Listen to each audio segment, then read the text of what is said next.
Good morning students, competitive ইংলিশের আরো একটি ইম্পর্টেন্ট ক্লাসে চলে এসেছি। অবশ্যই তোমাদের রিকোয়েস্টে স্ক্রিনশটের জন্য কয়েক সেকেন্ড সময় দিচ্ছি।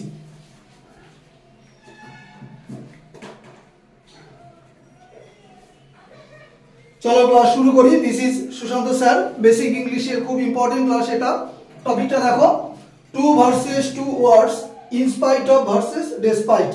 দুটোর মধ্যে কি ডিফারেন্স, কোন সিচুয়েশনে কোনটা আমরা ব্যবহার করি, সাধারণত এরর কারেকশনে এই দুটো টপিক তোমাদের কাজে দিতে পারে। দেখো কি বলেছে, to it is used to denote destination, অর্থাৎ গন্তব্যস্থল যদি আমার মেনশন করা থাকে এবং ফিক্সড, সেখানে কিন্তু আমরা টু ইউজ করি।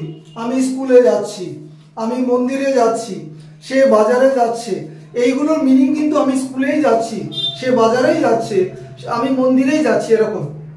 এক্সাম্পলটা দেখো, I am going to Kolkata, she is going to temple। এবার টু ওয়ার্ডস দেখো তফাৎটা কোথায়, টুতে কিন্তু ডেস্টিনেশন বলা আছে, গন্তব্যস্থল ফিক্সড।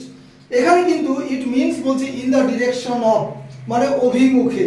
হয়তো গন্তব্যস্থলটার মানে যেখানে যাচ্ছে একটা জায়গার নাম বলা আছে, স্কুল, মন্দির, কলকাতা বলা আছে, কিন্তু সেখানে কিন্তু লজিকটা হচ্ছে সে ওদিকেই যাচ্ছে।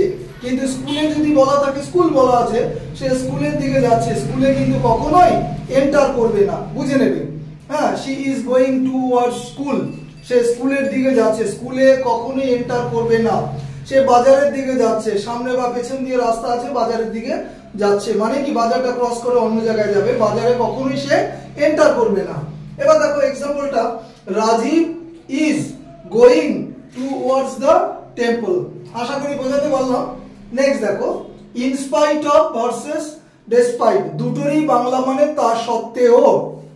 ইনস্পাইট অফ কি বলেছে, it means without being affected by the particular factor, বিশেষ কোনো বিষয়ের দ্বারা প্রভাবিত না হয়ে, বৃষ্টি হচ্ছে হোক তবু সে বেরিয়ে গেল, তাহলে বৃষ্টি হওয়া সত্ত্বেও সে বেরিয়ে যাচ্ছে, ঠিক আছে। তো এরকম বাংলা মানেটা ভালো করে মনে রাখবে, তা সত্ত্বেও। আর কি, ইনস্পাইটের পাশে অফ বসে, ডেসপাইটের পাশে অফ বসে না। দেখো কি বলেছে এক্সাম্পলটা, ইনস্পাইট অফ বিং লেট, বিলম্ব হওয়া সত্ত্বেও, he was allowed to enter the class, তাকে ক্লাসে প্রবেশ করার অনুমতি দেওয়া হয়েছিল।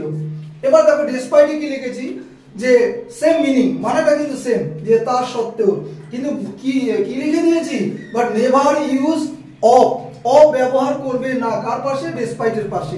তাহলে এরর কারেকশনে দেখবে অনেক সময় তোমাকে সমস্যায় ফেলে দেবে, ডেসপাইটের পাশে অফ বসিয়ে সেন্টেন্স ওরা করে দেবে, তাহলে ডেসপাইট অফ ওখানে কিন্তু আমার ভুল হবে।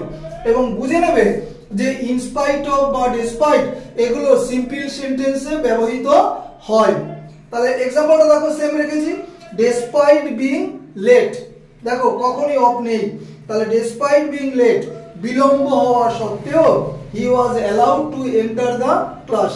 এই হচ্ছে দুটো ইম্পর্টেন্ট টপিক বেসিক ইংলিশ গ্রামারের। তো সম্পূর্ণটাই বাংলায় বোঝালাম। সকলের কাছে লাইক, শেয়ার, সাবস্ক্রাইব অবশ্যই আশা করি। ক্লাস শেষ করলাম। Have a good day.